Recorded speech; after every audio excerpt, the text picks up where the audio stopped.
All right, here we are. Our second day of e-learning. Song of day today, "Surfing USA" by the Beach Boys. How about it? Because why not? Because we're surfing. Is that a wave? That's a wave. Can you tell? There you go.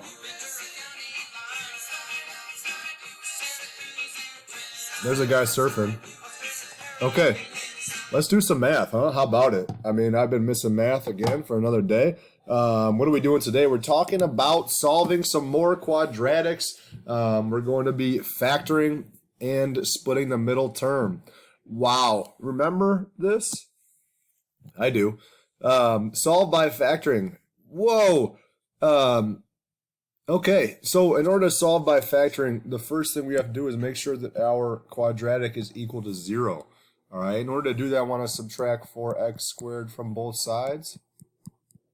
So it's x to the 4th minus 4x squared equals 0. The second thing I want to do is ask myself a question. That question I want to ask myself, is there a GCF? Is there a greatest common factor? All right, is there a greatest common factor in our quadratic? Well, it just so happens that there is in this problem. If you see here, I have x to the 4th and x squared, so each term has at least an x squared in it. So I take out an x squared, and this becomes x squared minus 4. That's equal to 0. All right, now I want to keep going. I want to continue to factor this quadratic. Well, lucky for us, this is a special type of factoring. This is a special case. I'm going to use, I don't know if you know your previous teachers have used that before, dots, difference of two perfect squares. All right. If I have a perfect square here, which is just 1 is a perfect square technically, and a perfect square here, 4 is a perfect square because there's a square root of 4. The square root of 4 is 2. Another perfect square, 9's a perfect square, 16's a perfect square, 25, 36, 49, etc., etc. If you hear something going on in the background, sorry, that's my washing machine. I'm doing some laundry right now. I figured I'm sitting here at home, might as well knock out some laundry. It's been a while. So, anyway, for sure. All right, so if I want to factor x squared minus 4, all right, well, the square root of 4 is 2, so it's going to become x plus 2. X minus 2, and that's equal to 0, and the x squared just comes down for the ride. Now this is completely factored. I want to set each of my factors equal to 0. So I set x squared equal to 0. I set x plus 2 equal to 0. And hopefully this is a bit of a review for you. All right, and I set x minus 2 equal to 0 as well. All right, after I do that, whoops. Oh, buckets. Okay. After I do that, I solve. Well, in order to get rid of a square term, I take the square root of both sides, and then square root of 0 is just 0. All right. If this were a number, like just in a totally separate case, if it were like x squared equals 9er, all right, remember we need to have the plus or minus with it. Okay, we talked about that last unit. All right, subtract the 2 over, I get x equals negative 2, and then add the 2 over, I get x equals 2. Okay, so here are our solutions. These are our solutions. These are our roots. These are our x-intercepts. All right, these are all possible names for these numbers. Okay, technically this is going to be a double root. All right, because of the squared here. Okay, and that's important to know when later on in our adventure together. All right, let's go for this one. Okay, bring the 70x over to the other side. All right, so I get 2x cubed minus 4x squared. How do we get that 70x over? I subtract it. Equals 0. Is there a greatest common factor? Don't touch your face. Can't touch my face. Here we go. So there is a greatest common factor here. All right. I'm going to take out a 2x. 2x is my GCF. And then I have x squared minus 2x minus 35. And that equals 0. Now, I just saw this method when I was teaching Algebra 1. I'm going to show it to you all. Now, you can do this part in your head, most likely. But if not, I mean, I just want to show this to you. I need two numbers that multiply to negative 35. This is an interesting way to think about factoring. And those same two numbers must add to give me negative 2. Okay? I thought that was pretty cool when Mr. Foster showed it to me, so I just figured I'd show it to you guys. Yeah. So those two numbers are going to be, what was I thinking here? Negative 7 and 5. So it's going to be x minus 7 and x plus 5. And that equals 0. And then the 2x is still along for the ride. And then I set each factor equal to 0. If I set 2x equal to 0 and divide both sides by 2, I still get x equals 0. If I set x minus 7 equal to 0, add 7 to both sides, I get x equals 7. And I set x plus 5 equal to 0, subtract 5 from both sides, I get x equals negative 5. Some of us like to think of it, oh, it's just the opposite of the number inside the parentheses. That's true. All right, it's a positive 5, our answer is negative 5. Negative 7, our answer is positive 7. All right? Wow. Here we go. Let's keep going. I'm having fun, aren't you? All right. I need a drink of water, so I'm going to pause here. All right. And we are back. Okay. So still solving by factoring. All right. Now we're going to use a different method. Still, the first question I want to ask myself, is there a greatest common factor? Well, 4 doesn't go into 25, and there's nothing that goes into 4, 25, and 6. Okay. 25, the only factors are 5 and 5. Hold on a second. I'm sorry, that's my furnace going on in the back. It's just right behind me. Here's what I'm going to do. I'm going to pause it and then turn that off for you. All right, we're back. Okay, so turned off the furnace. All right, so here we go.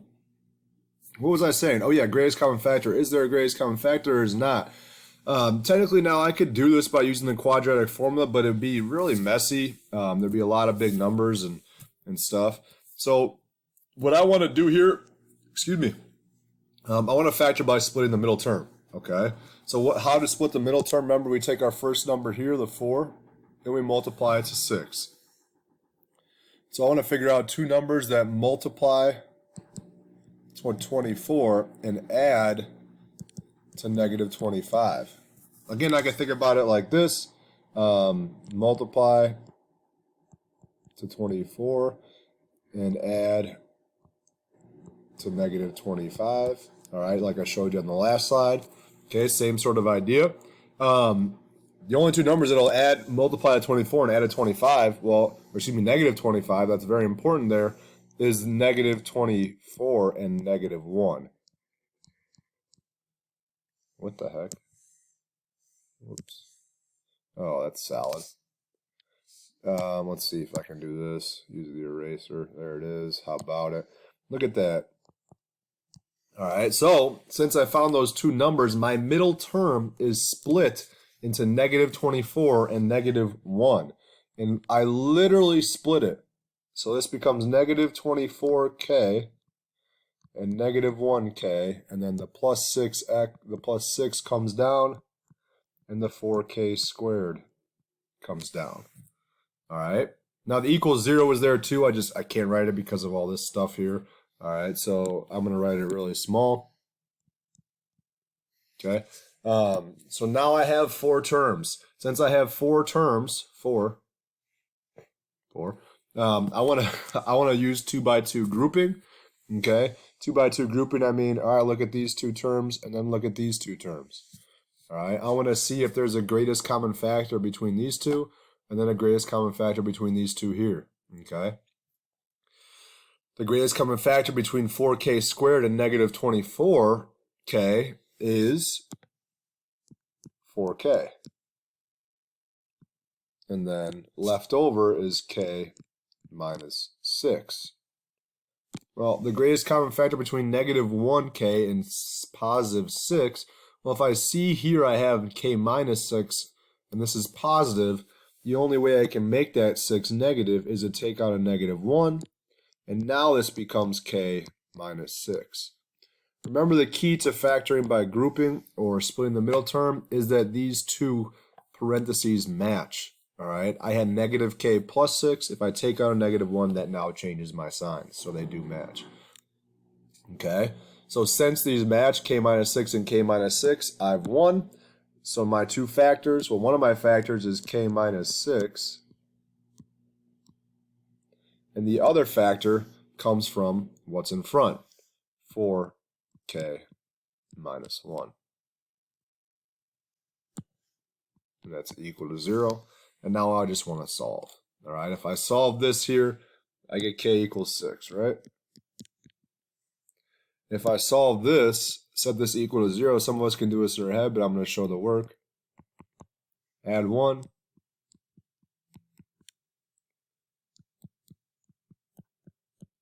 There you go. So I got 1/4 and 6. All right, for this next one, I'd like you to try it on your own, actually, this time. All right, so what I'm going to do here is I'm going to pause it. No, I'm just going to pause it. All right, I'll get you started. I want to find two numbers that multiply to negative 70 and add to positive 9. Okay, give it a shot. All right, so I got 14 and negative 5 to give me negative 70 and add a positive 9.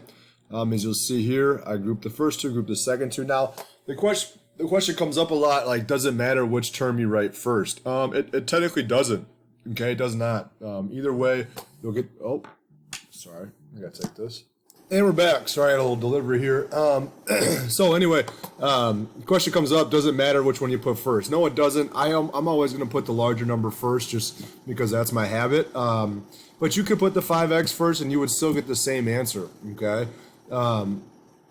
Anyway, what was I saying? So then I got the 2x, take the greatest common factor here, which was 2x. Greatest common factor here, which was negative 5.